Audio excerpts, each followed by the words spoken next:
camera. All right.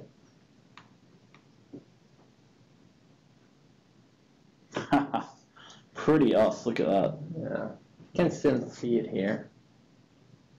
I'm going to put us in this corner, covering the chat box. So that if I need to put in any GM commands, nobody can see what they are. Yeah. Super secret. And you got no friends anyway, right? I don't have any friends.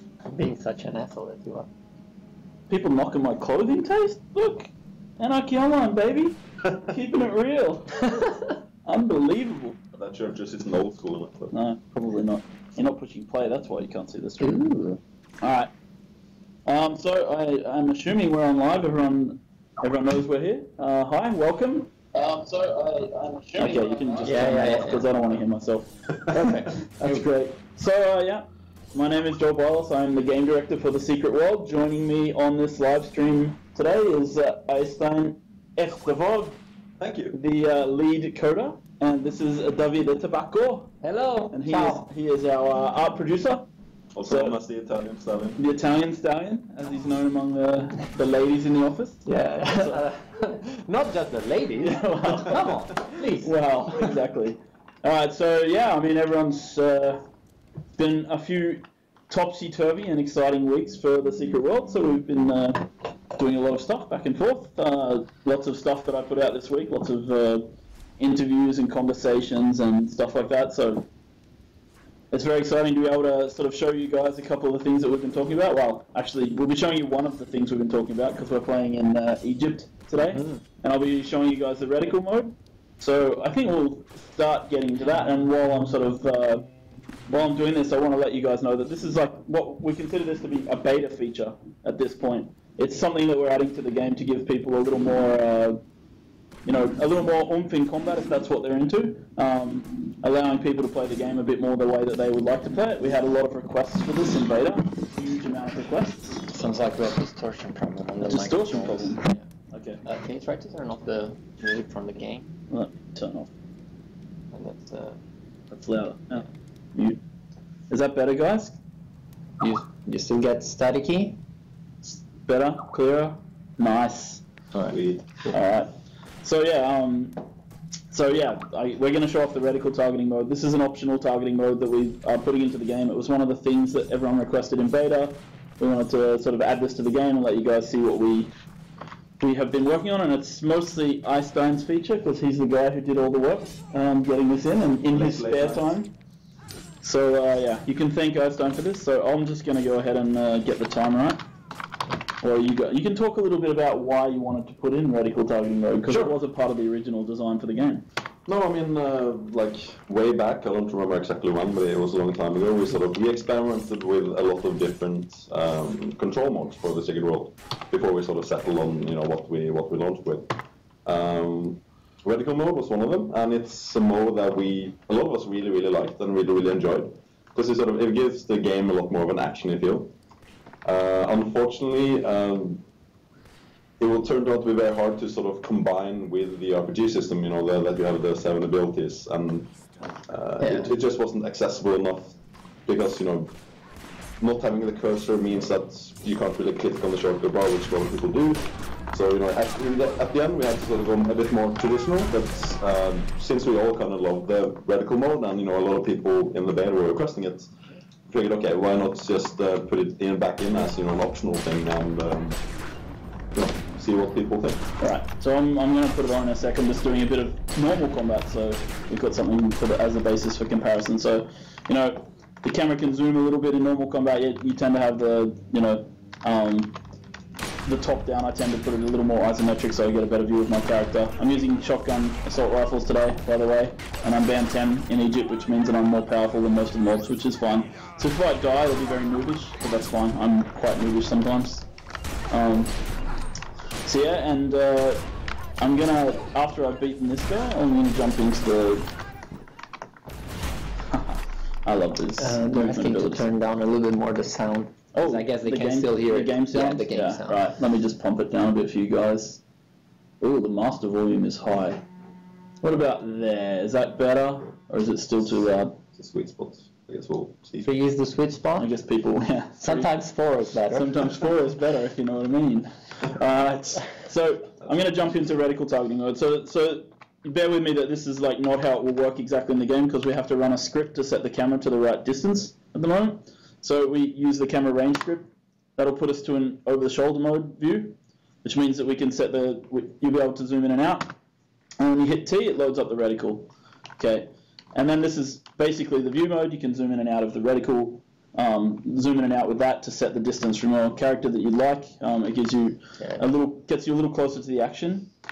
And of course, like the graphics, like for the reticle itself, is very much work in progress. So the GUI team is actually improving how the reticle looks, but it's pretty simple setup. You mouse over an enemy, it makes them your active target. It's a bit sticky, so that means you don't lose the target straight away. So you have to be off the target for a bit to lose them. So it's not like going to really have a huge performance impact in PvP or anything. Go against dark backgrounds because the brightness is. It's not easy to see the reticule. Go in darker areas. Yeah. Why don't I pull a guy down here into the shade? Come down into the shade, my friend. So, yeah, it just puts you a bit closer to the action. I really like the sort of feeling of being able to, dodge out of the way of things. I like the mode. It helps, especially with healers. It works well with friendly targets. It's very good for switching between friendly targets very quickly as well. So when you're fighting in a dungeon, for example, you can just mouse over. You just quickly target the friends, and they'll be made your friendly target, and then you go straight back to the enemy, and the enemy obviously stays as the target there. So it's kind of a cool little feature. And there's also a button you can bind to sort of lock your target as well. Yeah. There is a target lock button. Oh, hi guys. How you doing? I remember how much we cried when we actually took it out. We had to rip it out. Yeah, I remember. Yeah. I actually wasn't on the TSW team when you guys had to rip out reticle combat. But, it was 2009. No, not even. Something like that. It was 2009. It was right after I moved to Montreal, so...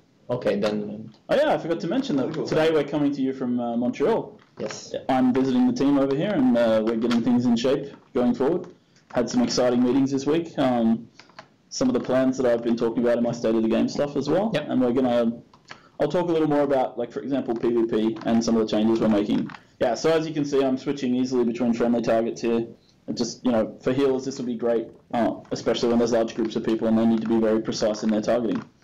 There's already a couple of questions about the reticle mode. Sure, go ahead, guys. Yeah. Ask the questions. The first one is they want to know if it's out in 1.4? Yes, it will be with 1.4. This is actually a 1.4 build.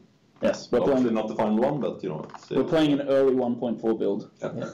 And also they want to know if they can switch side of the camera. Oh, which side that's something for the coder to consider as an option. Interesting. I don't know if it'll make it for 1.4, but it's definitely something we can look at. It shouldn't be a major issue. And the reason we're calling this a beta feature is exactly for that reason. We'll get feedback from the community. It'll give us a chance to iterate on it in the direction that people want. So really now we're just sort of putting in what we have, and then we'll see what it is. Yes.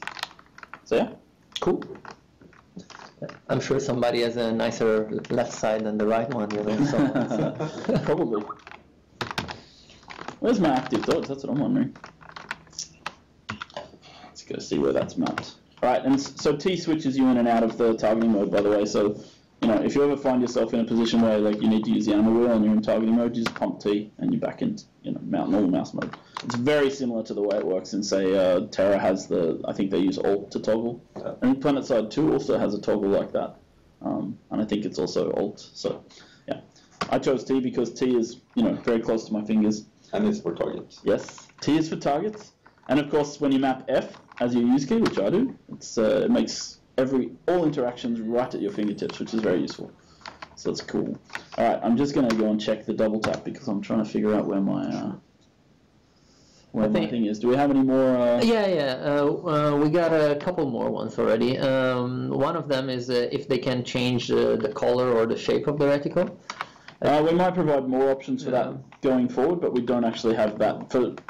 When we launch the feature, it'll just be the basic reticle. But this reticle here, it's worth pointing out, is coder art. Yes. It's not actually the art. I should point that out, actually. Yeah, you are the art. It's terrible! It's not my code. But at some point we'll probably move the cursor into Flash and have some animations, and then GUI models can do whatever they want with it. But it's good to say, like as we've shown. I mean, you might not be able to see it, but the color of the target reticule changes already if you are against an enemy. It turns red, so you get already some visual feedback, which means that the functionality is there, and then it's just a matter of making it more pleasing.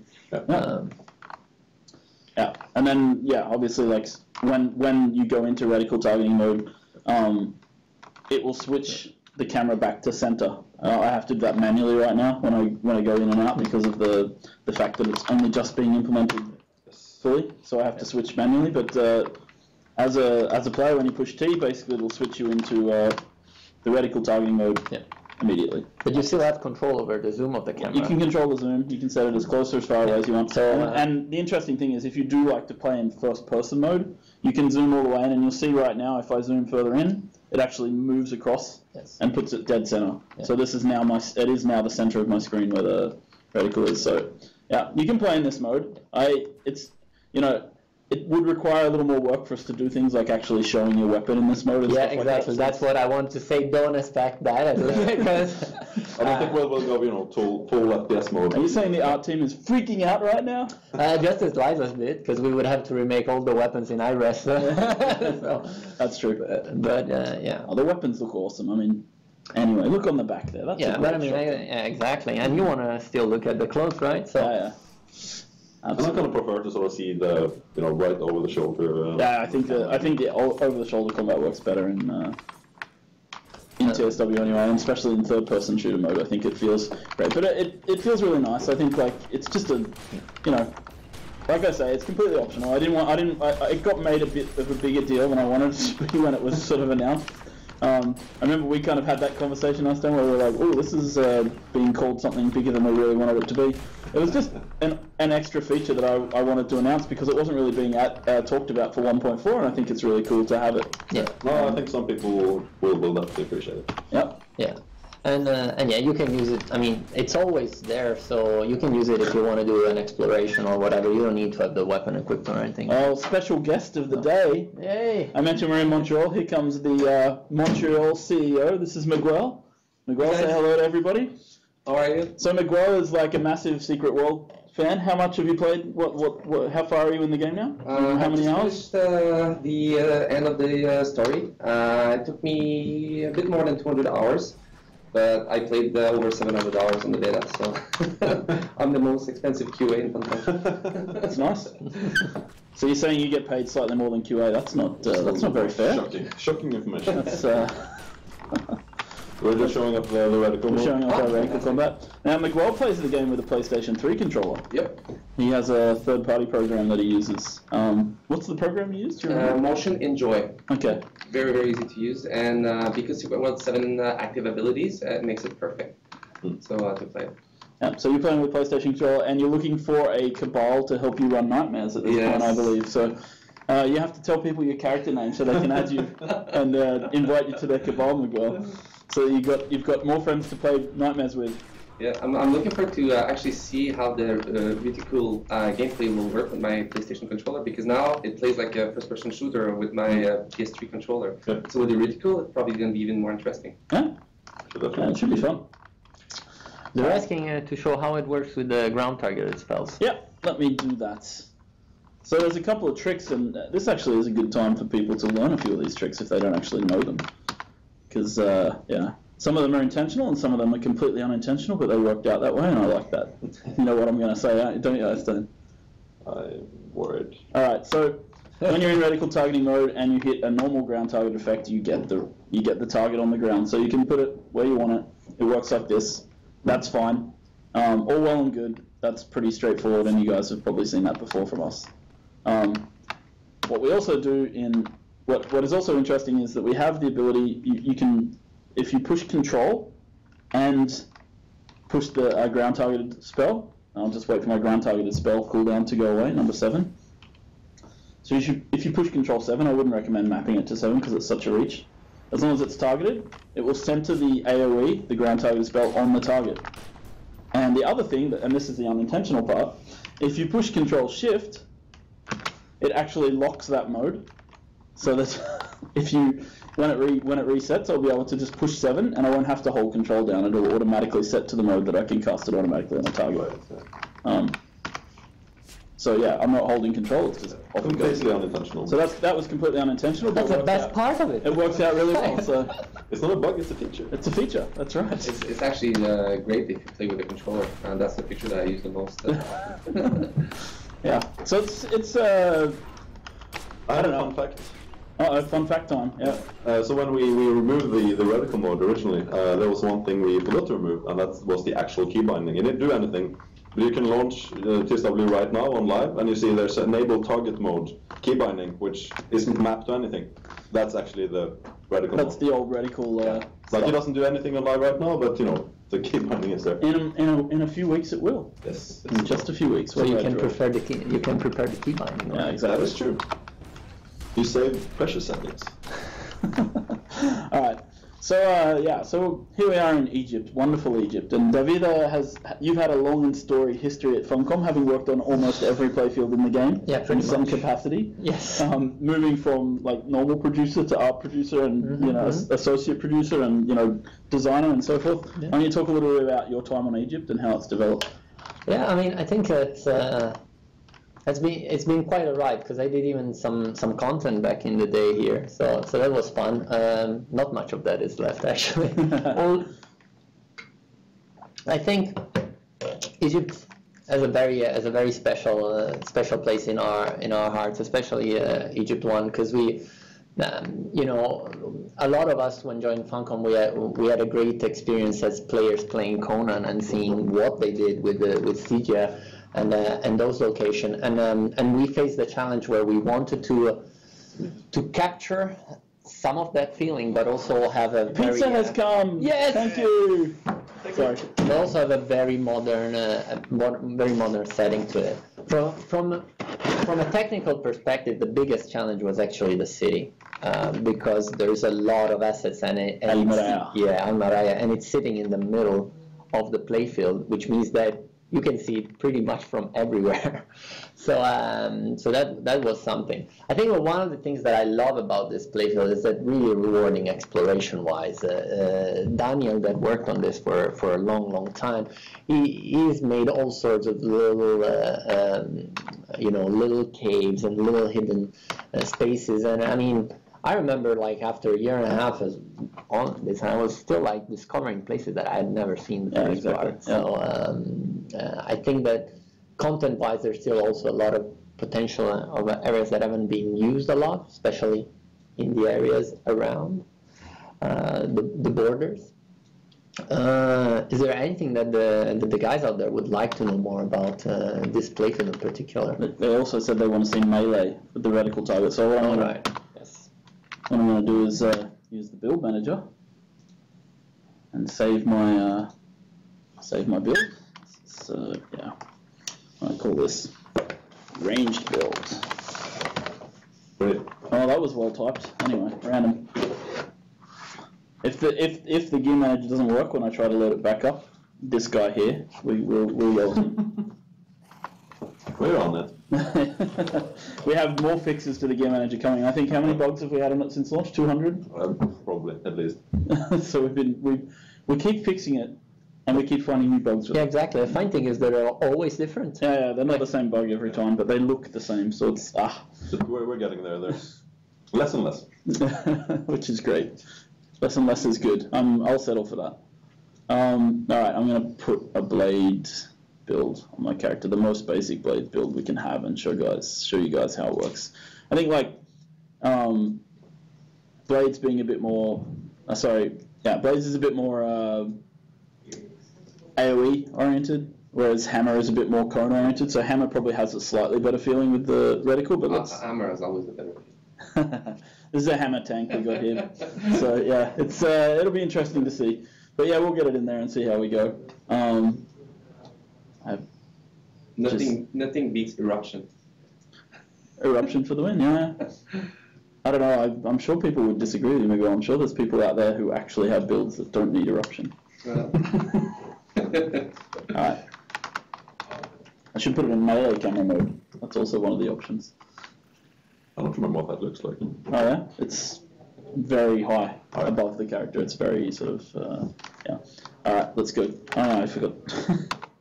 Never mind me, guys. I forgot to actually equip a sword. So let's do that. Details. Yeah, details. Where did you get your grenade? Oh, I picked it up in one of the crates down by the city. It's cool. Right.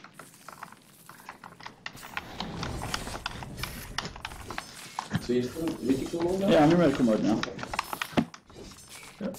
So basically, if it's in front of you, you're gonna hit it. Yeah. You can go in right close, but then the mobs get a bit pixely. So I wouldn't necessarily recommend it. But yeah, it's cool. It seems to work okay. You are right in on the action. Whoa, that was a newer animation on blades that I hadn't seen before.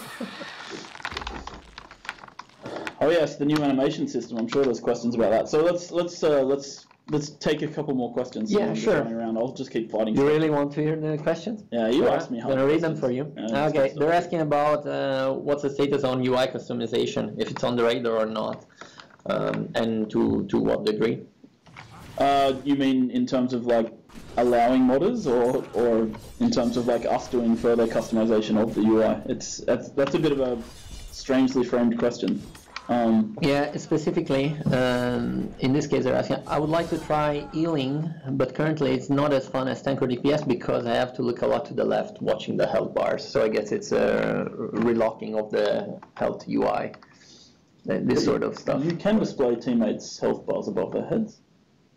Yeah, of course. Yeah.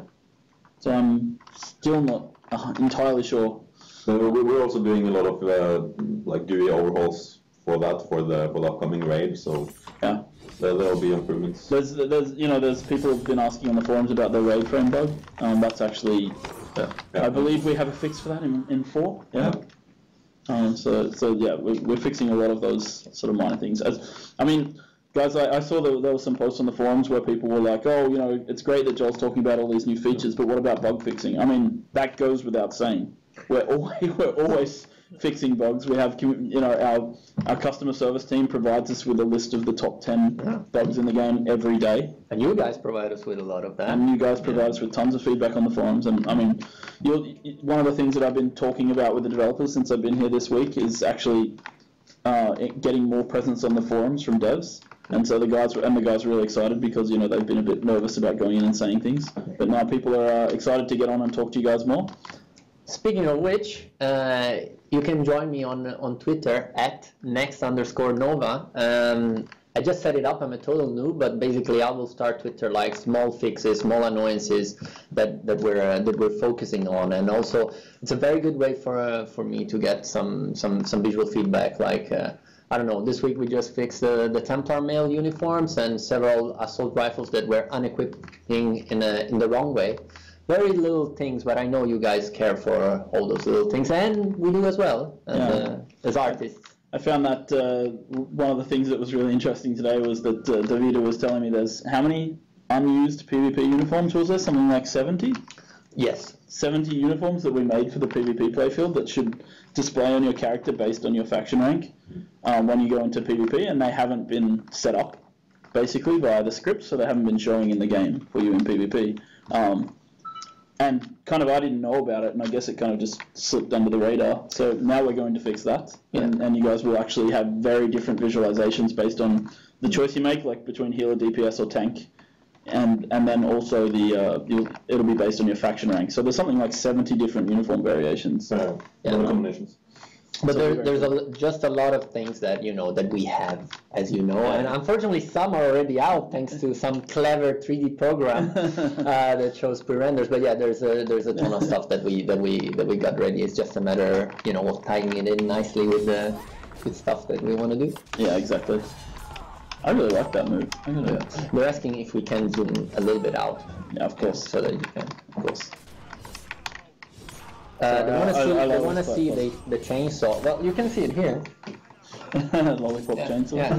Nice. I was looking for the Tabula Rasa t-shirt, but I couldn't find it, so no, I got this one. Speaking of reticle mode. Yeah, speaking of reticle mode.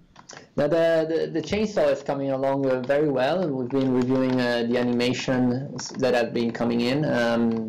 It has a lot of flavor to itself, where some moves are stronger and more inspired to other games and movies that were like the classic horror movies kind of thing, and others are more also inspired to be a little bit more fun, a little bit more make you feel like you're a superhero. So it's coming along very well. Not quite ready for prime time. The systems guys are doing a great job with the abilities. One of the things that we're focusing on is making them feel very fun. Like I think with the rocket launcher, like one of the things that I think the feedback was that because we really try to make sure that the weapons are kind of evenly spread, so the damage of the rocket launcher isn't perhaps as high as it should be for how cool some of the effects are.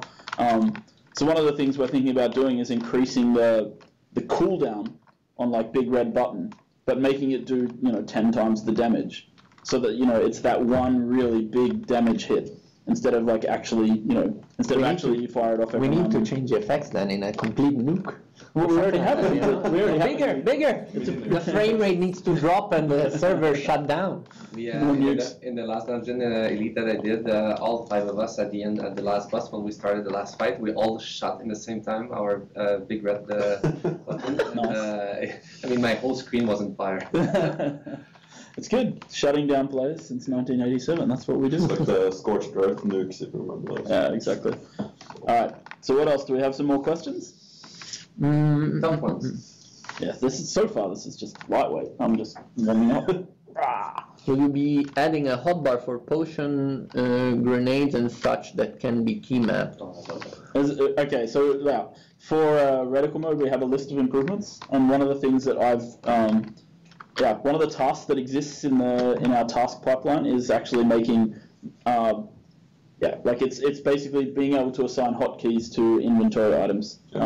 We used to have a system called pocket slots that we had before launch, but eventually it got sort of pushed to the side and removed. I can't remember exactly the reasoning behind it. But it wasn't just the hotbar. It was also at that point it was restricted you from changing out these things.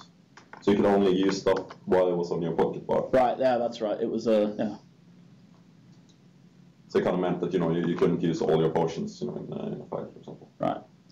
So yeah, so we will be adding that feature in. I'm not sure which patch. I don't want to talk about. One of the things you'll expect from me, and I've been saying on beta forever, is that I don't like to talk about things until I know that they're going to be in the game.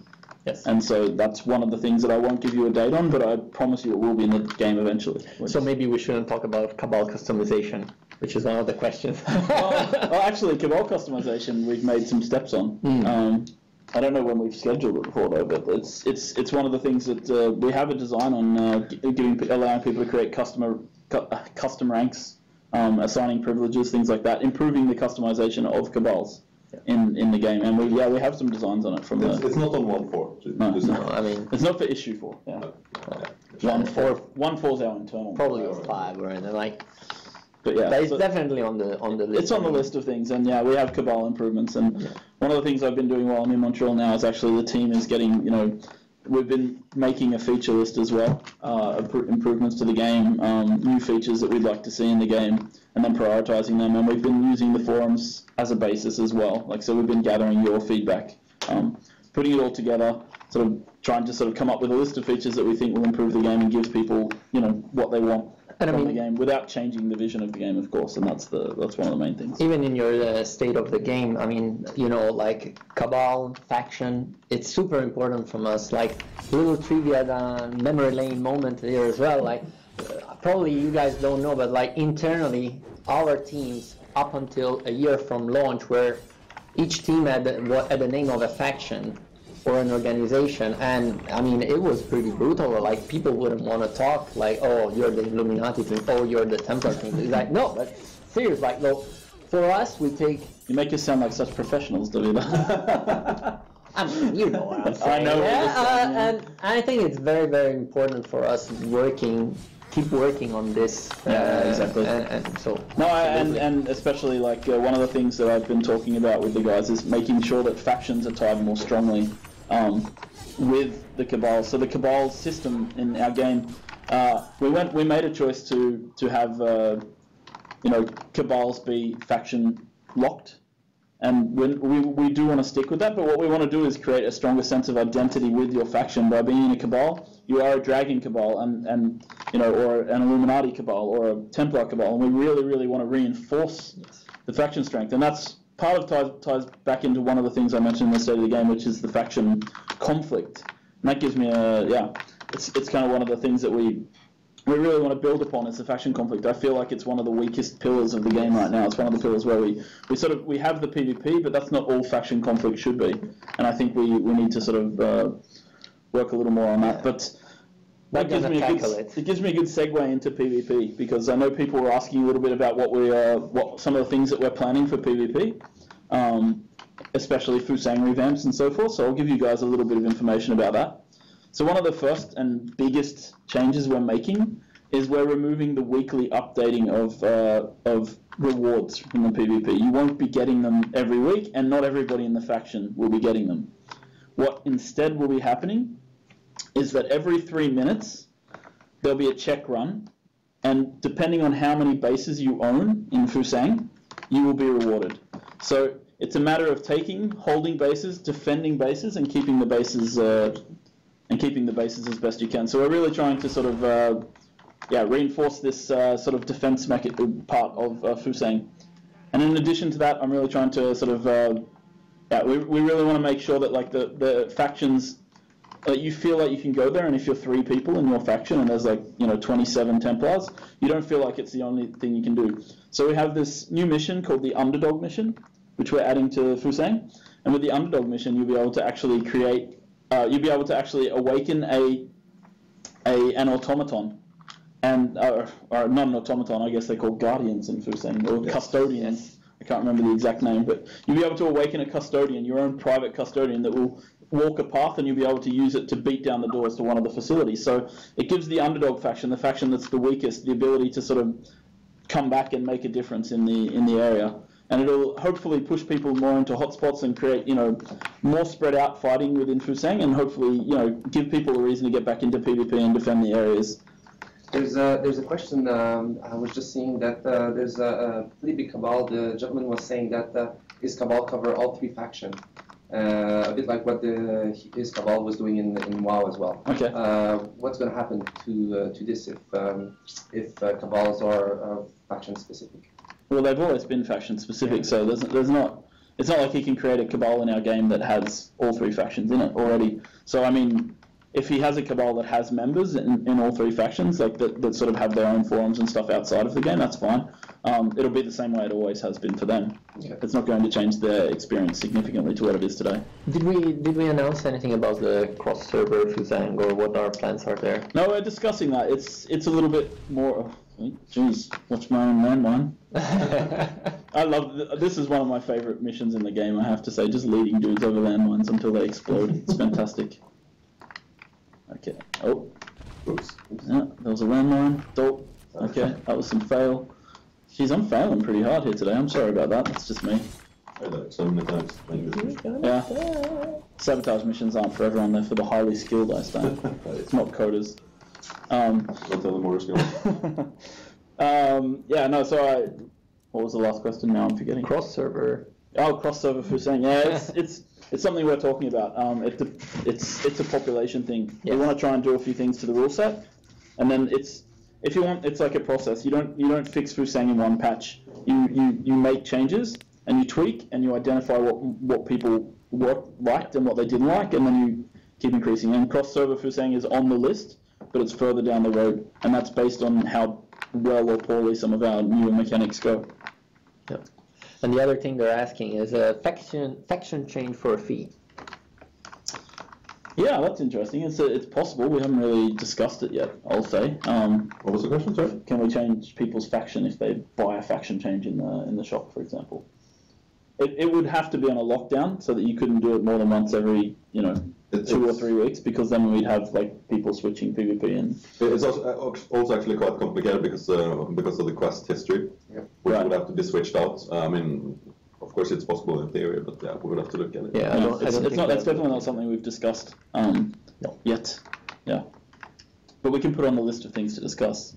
Absolutely. Sure. Cool. All right. So where should we go now, guys? Do you want me to keep going down the road of the stealth mission? The sabotage mission? Go to New York? You want to go to the New York raid? No. You want to show off your No, it's alright. I can't wait for them to actually experience I don't think we should spoil but no, we're not going to spoil it. We can't spoil it for everyone. What else you got? I'm going to just jump in and change my... Oh, I can use the gear manager. Øystein, better hope it works, buddy.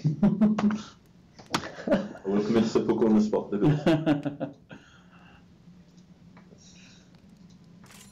I see. Yeah, I see. I've seen a few questions about the theater and social. I think that's something that me, Tanya, and everybody here actually has a lot at heart. I don't know if anybody in beta saw the actual Albion theater. We're extremely proud of how it looked visually, and also we've actually been working on that feature for months. So it's actually pretty hefty on content, on the things you'll be able to do in the Albion theater. I think you guys will appreciate that. Yeah, I might go there and try and show off some of the features. Yeah, I know. Get there. And you'll be able to sit on chairs. It's actually quite complicated, but we're working on that. I don't know if. There you go, Øystein. Yeah, I don't know if we'll be able to do it for.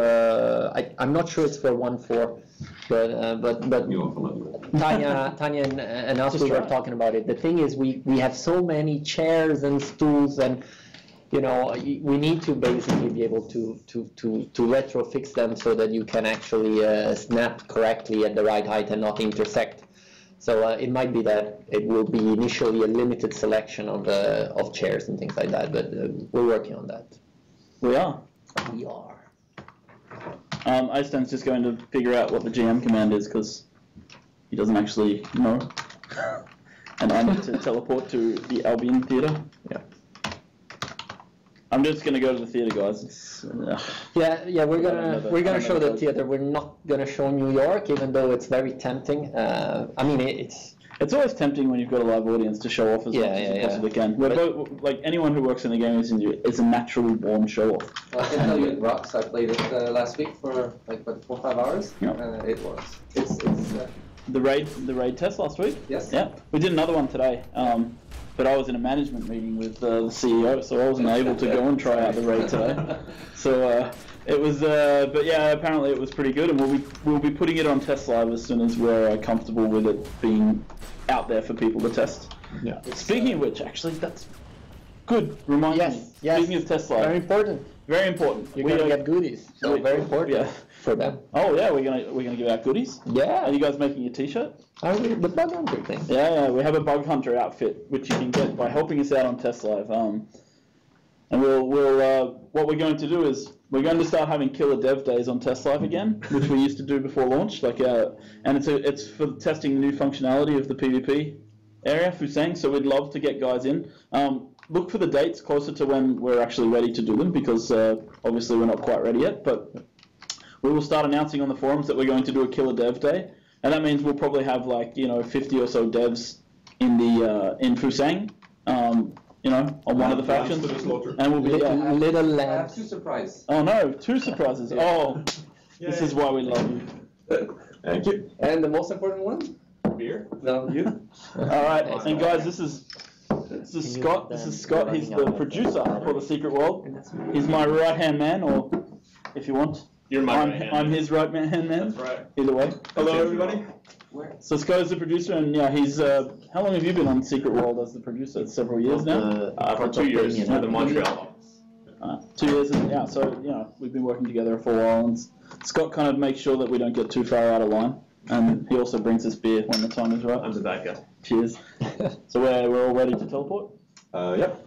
Thank you. I'm just going to teleport to London.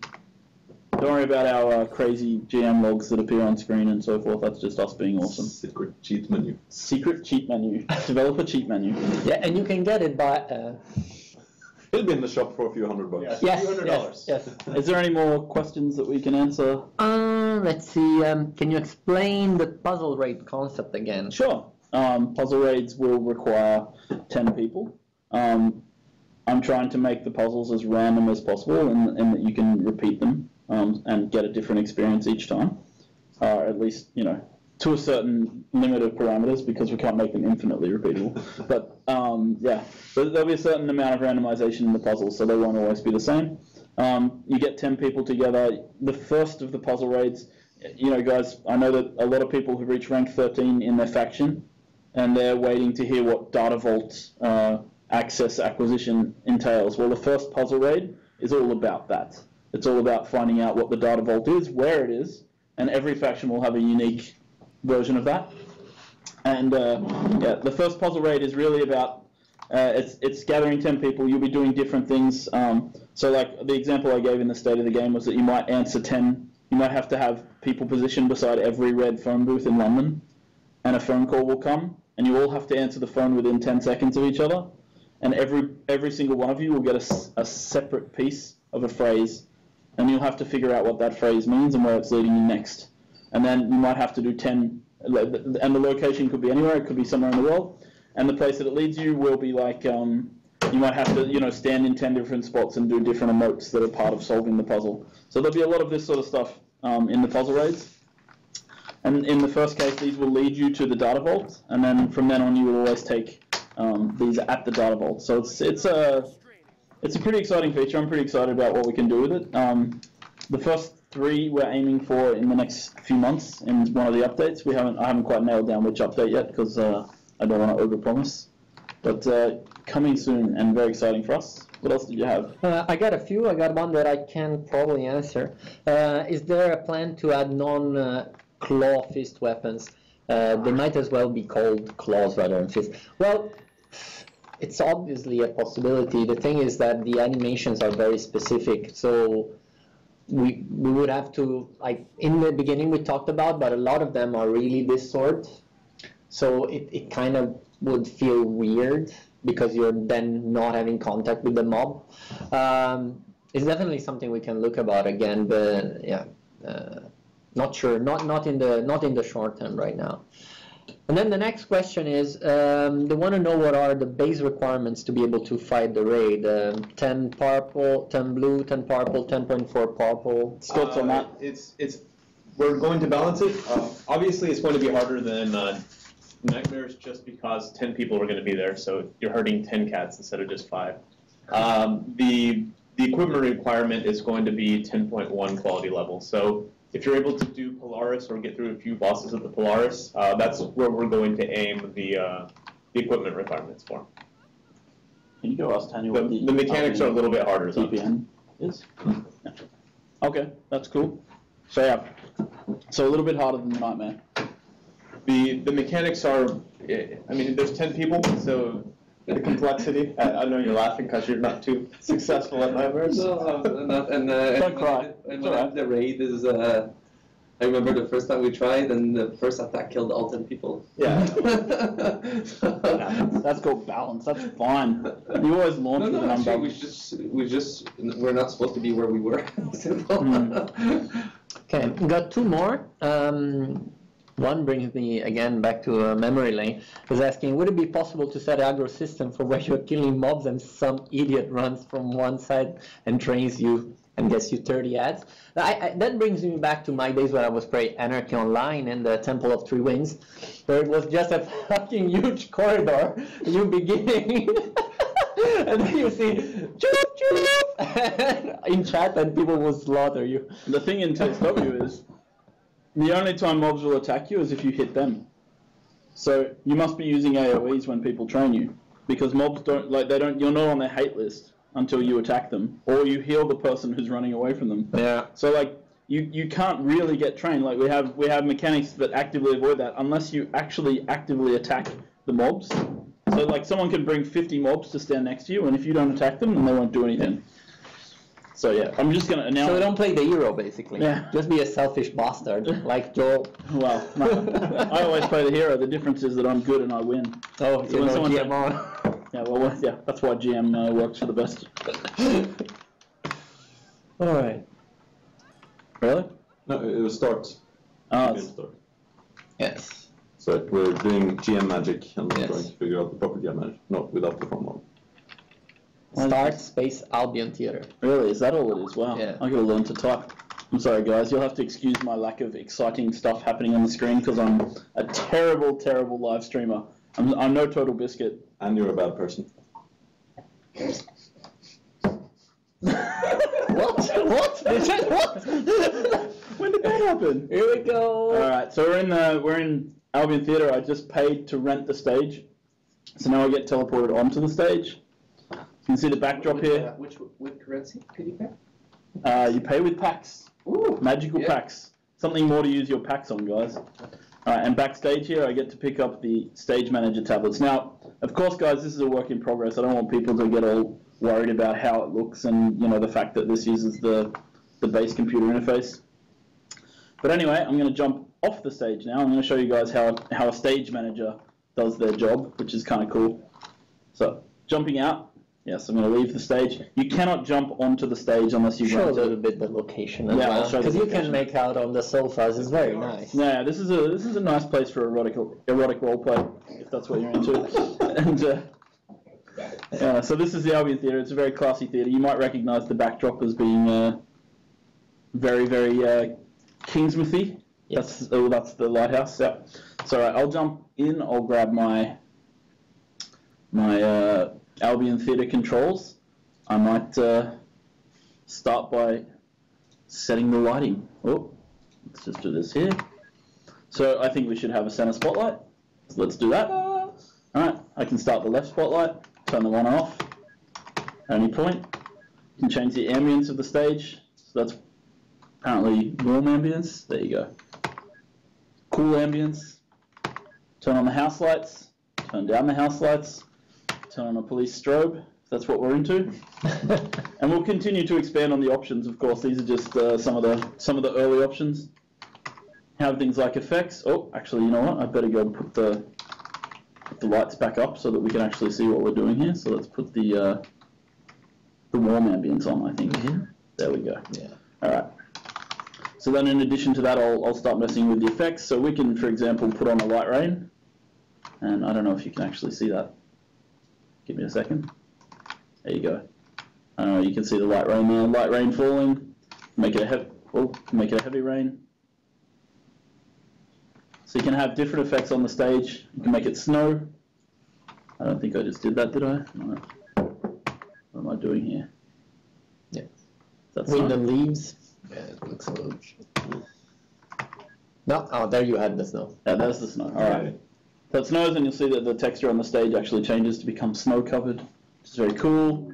That's some giant snowflakes. And do some wind and leaves brushing across.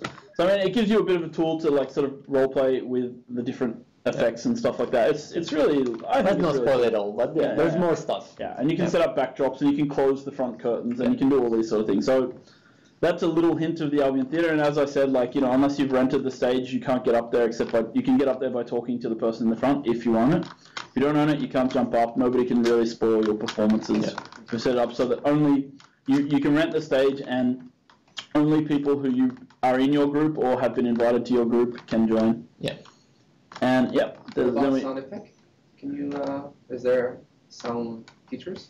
Not yet, but we might add some in the tablet before this feature goes live. And this feature is up for 1.4, so it's or issue 4 as we call it. So it's not that far away. And I think a lot is going to be monitoring what you guys use the most and what you feel is still needed and everything, and then we can expand it. Yeah, exactly. Like people need to again send us feedback on what they'd like to see in the game and how we can improve certain features for the community. So, but I wanted to say actually, it was I went to the Revolution event last week, and it was really fun. It was really exciting to go to the Horn God and see people everywhere.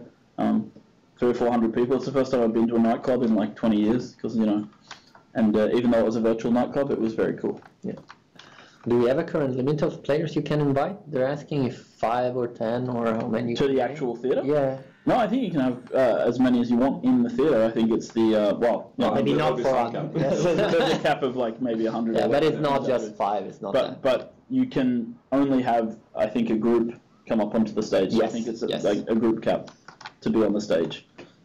Yep. Is it a free representation, or as a spectator you have to pay? That's up to the people running the thing if they want to Yeah. force people to Sky's the limit. play. Yeah. Scott, you have somebody outside. Once you're, Other love thing they're fun as asking, well. will we be able to gift FunCom points to friends? It's a good feature. We've discussed it. It's really sort of a matter of talking to the shop guys about that. I don't actually have details on it, but we have discussed it with the shop team at least. So yeah, I don't have any answer that I can give you, but I can tell you that it has been discussed at least. Cool. All right, I'm going to move on to the. I'm going to move back to one of the other playfields. Let's go through. Let's run back through Egypt. Okay. Through Agartha to Egypt, yeah. You can sprint me though. I can't actually. I don't know what's wrong with this keyboard, but Aren't for we some fixing reason. sprinting, by the way?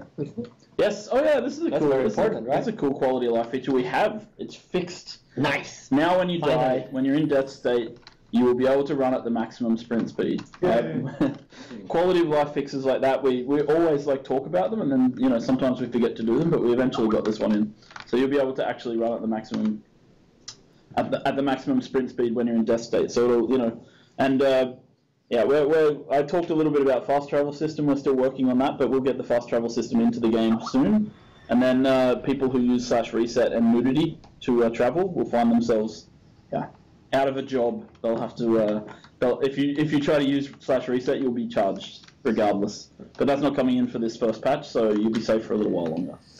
And the rest, if we will expand Agartha, I think it's safe to say that we do have some plans for Agartha, but they're more tied with the other zones and everything. I mean, the way the playfield was designed was to be very light, obviously, so that a lot of people can be there at the same time. And it's also like, it's infinite. So yeah, absolutely. It really plays in the strength of what we can do. Yeah, Agartha is like a modular setup, and we can add as much or remove as much. But one of the missions coming in 1.4 actually is it's a mission that's given by Mama Berna in London, the Haitian woman in the wheelchair, and some of you have seen her before launch, and she gives the players a mission to find out a little more about sort of magic in London, and as you dig through that mission, you eventually end up finding out a little more about what Agartha is, and finding out a little more about people who may have been interested in Agartha but may not have been able to control it the way that they wanted to. So there's a little mission hint for you for the patch. We'll need to bring back Sebastian at some point. Who's Sebastian? The Jamaican cook, man. Oh, he's awesome. He's still there. He's still standing there smoking his reefer. Yeah. He's awesome. He's got something to say. Oh, smoking. He's sitting. Speaking of which, we're also adding. I'm not allowed to call it smoking because it's not smoking, because that's bad and we don't do that. But we're going to add talcum powder sticks to the game, which people will be able to put in their mouths and blow little powder sticks. they blow little puffs. No, I just call them death sticks, but So yeah, we're adding little things like that. Dance emotes. We've talked about. We announced Gangnam Style. But we're actually doing a pack there. We have quite a few. It's not just Gangnam Style. It's different dance emotes. The guy who mocked up it was slightly old, so I think, just don't be upset. It's a little bit of a silly take on the Gangnam Style. I think we might remocap that at some point, yes. I still want the Sumerian dance. Rip that. And we have the animations. I think that when it comes to emote, it's safe to say yes, we will be expanding, constantly about it. Again, it's a matter of balance. I mean, we haven't talked much about the other big thing that, in the long run we want to work on. Sort of improving some of the animations. We can talk about the animation system. Actually, someone did ask a question about that. So yeah, we're implementing a new animation backend, and what that means is that we are able to do things that we haven't been able to do in our engine, and that includes things like IK, and IK for people who have don't have a technical background. It basically means that we can make the legs stand independently of each other. You see it in games like Guild Wars 2 have it. Like in our game, you'll see that when I stand on an edge like that, my legs aren't sort of, they aren't terribly height fitting. They're not independent of each other. They're actually sort of morphed together. With IK, we'll be able to have smoother leg blending, which will help with the whole upper body blending together thing. Yeah. We have what we will do. I think people think that what I was talking about in the state of the game is that we're going to redo all the animations in the game. That's not correct. But what we will do, no, it's not correct. what we will do is we'll add this system that gives us a few things like the animation system, like the IK for free, and then we will retarget some of the blending on the animations, which is what I feel is sort of from the complaints that I've heard about animations. It seems that stiffness is one of the major complaints, and the feeling that things are a bit off. And when we retarget some of the blending, that will improve that feeling a lot. It will be a lot easier to sort of set up more advanced blend trees and stuff like that. Yes, exactly. So you'll be able to see big improvements in the animations, but they won't be completely new animations for every weapon all over the game. And it'll be a very gradual change as well. You won't see dramatic differences right away. Probably starting with the jump. Yeah, we'll probably work on jump first. This is I just like to say, it's a long-term. So don't get overexcited. I mean, we're still, the technology is still. First we put in the system, and then we gradually. We'll do the coding back end first before we actually the day us artists gets it, I'll let you know. And maybe I'll share some clips and things. But right now it's still. But it's definitely something. It's super exciting because it gives us a lot of opportunities to improve. Not just the combat animations and so forth, but it also gives us the opportunities to make facial animations in cinematics more lively. We can improve facial animations on both the player character and NPCs. We can do better morphing of characters, and it gives us a lot of extra tech oomph, which is really good. In that line of thought, we're getting in a few weeks an expert in animation in Montreal. Yes. To work with the team, so that's going to be absolutely fantastic. Yes, absolutely. Yes. Okay, so shifting slightly, somebody is slightly disappointed in the lack of love for Seoul. What you talking about, man? Seoul, I love Seoul. I'd move there any day. We discussed a feature that's going to show up in Seoul very soon, yesterday. Yes. I'm not going to announce what it is, but we're going to have some stuff in Seoul. Yes, there will be some really important stuff in Seoul. And generally speaking, not just in Seoul, but we will be adding, again, just like we did it with the theater, we're going to be adding more features that make it feel like live cities. The focus for now is still London as the social hub, also because we don't want to. Yeah, we have planned a lot of social features for London, it being the social hub. That said, we do want to expand the other hubs, and there's no reason we won't. And there's certain features that you'll see coming into. Yes. What about my taekwondo school in Seoul that I always bug you with? You want to have a taekwondo school in Seoul? we should actually get you in there we'll motion capture you. I would love to. And then we can give people real lessons in taekwondo in the secret world. I like that actually. Miguel, by the way, is what is it? Olympic bronze medal in taekwondo? It was a demonstration part. It was not official, but I've been doing taekwondo for 30 years. I'm a master like that. Don't mess with Miguel. When the developers mess with him, he knocks us down. No, it's really tough. Okay. He's an abusive parent. It's fine. There's an interesting thing. Why is TSW on Steam but not for the UK? I had no idea. I have no idea. That's a question for marketing. Yeah, I'd send that one to sales and marketing. Yeah. I assume it has something to do with contracts with EA and things like that. I have absolutely no idea. I guess we can look into that. And then long-term plans for crafting. Yep, I can talk a little bit about that. We're going to expand the crafting system, and we're going to do it in lots of different ways. I had a meeting with. That's one of the features that we've assigned to one of the members of the team. And that is creating a lot more recipes and expanding the use of crafting in the game.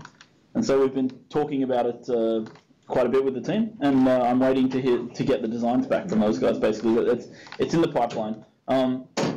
One of the other things that's a hot issue at least on the test side forums is people are asking for ways. People are pointing out that for casual players, it's very hard to get nightmare mode stuff unless you can get 5 men together to run nightmares all the time, and that's fair enough. What I want to do is provide a way for people who play casually to be able to get that gear, but not nearly as quickly or as easily as people who actually can run Nightmare Dungeons. So I've been talking with the systems team about that, and they're coming up with some suggestions for ways to put it in. There's several things under discussion. One of them is using the sequins from the playfields, which become the sequence from the different regions, which have become a bit obsolete for people over time. And so there's lots of ways we can do that. And so we're really in discussion on that. We're really taking that feedback seriously. And yeah, we're trying to sort of come up with ways for more casual players to get the most they can out of their time in TSW. Yeah, and then here they're saying, you know, they're asking about Tokyo, obviously. They want to know what, in this case, just the level of difficulty. And the level of difficulty is awesome. That's officially, like, that's Davide has a very special place in his heart for Tokyo. I do. It's like his love. Yeah, you wear me out even talking about it sometimes. But yeah, I mean, believe it or not, we worked on it for a little while back in mid 2009. So I need to turn off. There's a lot. It's very much the most ambitious playfield we've ever done for TSW, if not in the company, I would say. Absolutely. And I mean, it's what makes me come to work every day. So you know, Tokyo is awesome. It's going to be cool. It's a very large urban sprawled playfield. It's super expensive from a production perspective, but hey, it's going to be pretty and people are going to love it. You know, I've been working again with like Sean, who's the gameplay designer, and Casper, who's the writer, and Davide, the art team. We've been working on this and discussing what we're going to do with it while I've been here. It's pretty exciting. I'm looking forward to seeing how people react to some of the things that we're going to put in there as well. Yeah, and well, there's another little thing about it. Like, no, story-wise, Tokyo has always been after Transylvania. Like, it's a natural progression. We didn't do like cut-offs and things and try to rejigger the story because of time constraints or anything like that. It was a natural progression. We decided at some point that we were going to ship with a certain amount of playfield. The way that we felt that the way the story ended in Transylvania worked on a good cliffhanger for us to then go forward to Tokyo. I mean, I think like just in general game development, you set your ambition level, and then you set cutoff points for your ambition level. Yeah. So like when we were sort of planning like what we could get in for launch and stuff, we planned with this much, and then we said like, but if we can't make that, then we'll remove this and then this. And Tokyo was one of the ones that was on the because of where it fits in the storyline. It was one of the things that we were like, yeah, okay, we won't be able to deliver this, so we'll push it. And that's fine. And yeah, Joe Everett, yes, we have planned other regions already. I mean, Ragnar and the rest of the team, we really live and breathe this game. So yes, we have a long amount of content figured out, and to a certain degree, to a certain level of productions. There's already assets made for upcoming regions after Tokyo as well. We're not going to tell you what. People keep bringing them up in their nice little 3D views. So I see people finding models that, for example, are from other places or other times. Yes. And it's kind of interesting because, I guess some of them we've shown ourselves in marketing material. Marketing may have spawned a giant dinosaur in this area of the game. Funny how that happened. When they were making a video once, but it's we have lots of locations planned, and it's I told the team this the other day, with our setting, there's nothing we can't do. That's the most amazing thing. I mean, we have very clear guidelines on the vision that Ragnar has set, and it's fantastic. And Ragnar still sort of shepherds that and controls that and owns that. But like creativity-wise, it's a very, very big box for us to run around in. So it's really nice, and it gives us a lot of scope for what we can plan and do. All right. Yeah. Time travel missions. Like the Franklin's Dimension. Well, I guess possibly. Yeah. There is a police box in London, and we're considering bow ties because bow ties are cool. So I mean, why not, right? Yeah. No, I mean, time travel is kind of one of those things that we can throw in wherever we like. It fits with the setting. There's lots of reasons to do it here and there. The Franklin Mansion one, I think, was like, I wrote the design for that mission, so I'll take credit for that one. That was fun.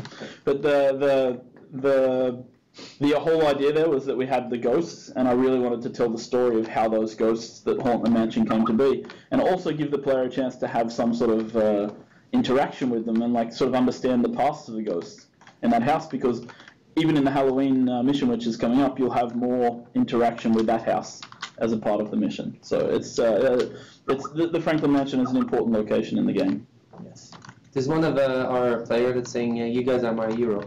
Oh. You are my hero as well. Oh. You guys are our heroes. This is getting awkward. How much beer have you guys had? This is getting very, very awkward now. No, it's not enough. It's yeah, I don't know. Like, it's an amazing profession. Yes. And like I said to the team, you know, we do this for fun.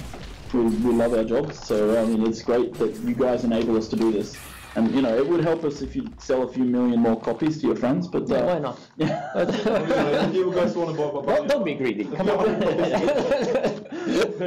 but it's honestly, like, I think community interaction and working with the team here and like building a game for other people to enjoy is one of the most rewarding professions you can have. One of the most rewarding things you can do. And it's the difference between making a single player game and an MMORPG. I think single player games, they finish the game and they walk away. Yeah. But with us, it's like we're here for the long haul. We're here. We care about what we do. We're really passionate about the work we do. Davide, I don't think you could have much more passion for anything but Tokyo. So you like Not just Tokyo. I mean, I'm a huge Lovecraft buff and everything. I mean, so it's just what we do. It's fun. I have an anti-addictive personality. Like, I get bored very, very easy. And my attention, I'm kind of a TDAH, so my attention focus is I need to have a lot of things to do. And I've really been playing Secret World for 3 years now, and I just don't get bored. I just love that game, and I'm not doing like marketing bullshit or anything like that. I just really, really love that game. You guys have seen me playing. I play at least 3-4 hours every day, and just need that time to play. Yeah, and that's probably the only time that my office is not open to you guys. It's when we go in and bother you. The only time I get rude with you is like, what? That's all right. You have no idea how annoying it was when. You want me for peeping time? You have no idea how annoying it was when Miguel was playing investigation mission before launch, and I had to be his personal spoiler guy. Jesus Sorry, Christ! That's the only one that. But my whole life is about investigation issues and fixing them in real life. So in the game, yes. Okay, we got a couple more. We should start rounding this up because we've gone over our hour, but. You know, ask a few more questions. Are you tired? No, I'm joking. I'm just jet lagged. Yeah. So players have several. You guys have several clothing requests. Don't we know about it? Yes. We have a huge backlog of clothes. Actually, I mean, there's a lot in the pipeline, and it's split between obviously the store and the vendor. We're just gathering also metrics about what is needed, what is missing, and what not. I mean, clothes is one of the biggest things for us from a visual point of view. So yeah, absolutely. Clothing is like a reward. We had to slow down a moment just because we were gathering up the group and developers again and just figuring out what we had. So I know that for 1.2 and 1.3 there hasn't been as much, but we're getting now really back on track. I mean, just like the PvP universe we said, there's 90 ready. There's the new, we announced the decks, right? The starter decks. There's the new starter decks that are coming in, and there's clothes batches of all sorts of things. One of the things that that was subtle, David. If we hadn't announced it, well, people knew what was coming. Of course. We've announced the starter decks, haven't we? Yeah, it was a rhetorical question. Now we have. Yeah. So, and we're looking also into more sort of like styles, just like how different people, the different subcultures. And we wanna do more of that. Einstein's a strong silent type, so he doesn't say much unless there's a code bug. I'm just guarding these guys from Miguel. I think he will kick my ass. Goes into a crazy rage. Yeah, we should talk about what happened last night at the bar, Øystein. You and your... Holy. There was no karaoke yesterday. It did not happen. Isn't that ironic? They want to know about other factions that player can join into. Additional factions to the 3 we have? Yeah. Yeah, I mean, we have the Council of Venice and the Phoenicians and so forth, who play a pretty big role in the game, and you'll be seeing more of those guys, especially the sort of conflict between the two of them, which I think is like a hugely important part of the storyline that we're going to build up more and more, and I think it's going to be very epic on the day that comes to a head. But adding more player joinable factions is a bit of a no-go right now. We would prefer that people focus on the 3, and we're going to build we're working on giving people a greater sense of feeling that they're in a faction and building the identities of the faction. That's one of the key sort of focus areas for us going forward. So we really want to focus on the 3 we have. I mean, having a 4th faction would sort of change the fundamental nature of the game and everything. So. I mean, Yes. Let's stay with that. That's the answer. Plans for long hair. Well, see, the problem is this: we don't have physics in the hair, and also if we did, which we talked about for a while, you all would have to buy new machines, because at Apex with 150 players running around, that's get pretty heavy. It's potentially very, very expensive, and you have to account for the case where there's dozens or hundreds of players being rendered on your client, and if anyone has wavy hair, then things start going very wrong very fast. Right. That being said, we've introduced some longer hair. I know that there's still some stuff that is missing, like longer ponytails and things, so we were looking into that, but there are limits, because we don't want the hair to completely clip when you do this and then it gets out of your chest and it's a mess. So, But you don't like hairy chest? Wait, did I shave this morning? But there is some stuff coming to the character creation stuff. Yeah. Oh no. That's the unannounced feature. Ooh, yeah, we haven't talked about what we're adding. We haven't talked about what there will be things. We will add something to character creation, but we're not telling people what it is. Did you see the mock-up? What is it? JS throw together? I haven't seen the mock-up. No. What is it, Joe? It's good. What is it? I can't say it. We're on a live stream. Yeah. No. This is an unannounced feature. The whole point of an unannounced feature is that it remains unannounced, and people go, "Wow, those guys added that. They're awesome." So when the time comes, guys, try to act surprised. Any clues what the magic auxiliary weapon will be? Yes. I will say one thing, and that is that you can think about what primitive people would consider magic in the modern day, something that we do, and I'll say that it's tied to Edgar, Mr. Edgar in the scrapyard, and it's not a flamethrower. So its power is only surpassed by its mystery. Yes, pretty much. We started. We're past the concepting phase where we're gonna be producing all the visuals for the weapon. It's pretty fun. I think it's going to be amazing, and we're getting some pretty cool new code features for the abilities for the magic. We can talk about that probably. Aux weapon. What you'll be able to do with the Aux weapons. Yeah. You can bring it up, Scott. You started it. Scott's back in the room, guys. Come around the corner so people can see you. So for the next Aux weapon and then any weapons after that, I posted on the forums a while ago that as the Aux weapons come out, we're going to make them more and more powerful. With the rocket launcher, we had to limit some stuff since that's the only choice you have. And with TSW on the systems, we want to make sure you have as many choices as possible. I know tanks are going to complain about having to have chaos right now, but we'll look into that. But he's a hammer tank. Huh? The CEO's a hammer tank, but we won't tell him he's a noob. Chaos. For the Aux weapons coming up, we're going to have the ability for having follow-up attacks. So your first attack will apply something, and then something else will happen. So your actual hotbar will switch around, which we think will be pretty cool. Yeah. And then we'll be using that more and more. So that's about all I can probably say. Yeah, we don't want to reveal exactly what the weapon is, so that you don't ruin my next state of the game, because I'm going to have something to talk about in that one. But it's pretty exciting, guys. We have tons of cool features, and we still have. I guess I would say that one of the differences between the launch of Age of Conan, which I was there for, and the launch of Secret World, is that we had a lot of tech stuff that we needed to fix on the engine side with Age of Conan. So we didn't have coder resources available for new features.